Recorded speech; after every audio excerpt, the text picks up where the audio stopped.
What are some of your favorite projects, if you don't mind me asking, or if you can talk about them? I know some people don't like all the information shared at times, but like, do you have some cool projects you could talk about that you've done? Some of your favorites throughout the years? If I remember correctly, you did like it was it a submarine Oh, that was more really cool. recently that I saw? Yeah, Yeah, that was really cool. And I'm very private about really myself, but yeah, also my clients. yeah. And but that project, I'm happy to share, it was in Greenwich, Connecticut, and that was an incredible project. A lot of times when I'm working with full service, which is really hire me front to start, I'm usually with a team now. It's like a new home, or there's architects, or there's an interior designer in the rest of the home. And they're looking for just to someone help kind of in that process, just in the playroom. So in this case, it was a brand new house.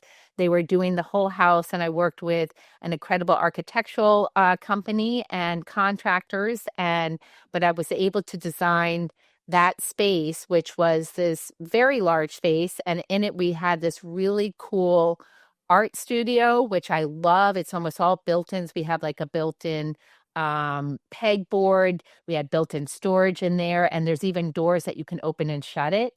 And then we also had bunk beds on another little nook because I love doing bunk beds, to be honest. That's always a fun thing in the playroom because I'm a huge fan of sleepovers. I have a lot of good memories of that myself. And I feel like that is a great way to stretch out the longevity of a space. If you have enough space in your playroom to do that, it just, the teens and tweens just love that. And little kids can play in those bunk areas as well.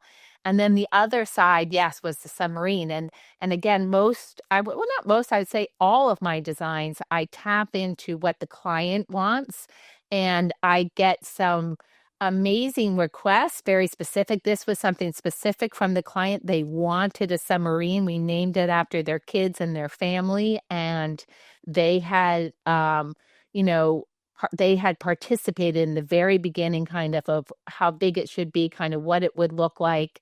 We went over quite a few design iterations of it, and it was interesting. The hardest part of that was to find a builder to build it, and I'd never built a submarine before, and it had to sit off the floor and be supported, but we also had to support it to the wall.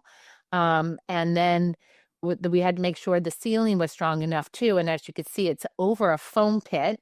So just again, lots of problem solving. And again, trying to find someone. This ended up to be a custom mill worker that wasn't part of the construction team. It was someone that I had worked with on a separate project.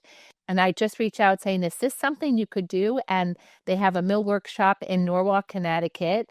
And this is crazy. They built that, I think, in two or three pieces, and they did a whole video of it driving down I think I saw 95. that. Yeah, with this thing in the back of the truck, right? Yeah, And then because, in the beginning, it's so funny when I'm working with builders, sometimes we're like, oh my gosh, we forgot. How are we getting it through that door?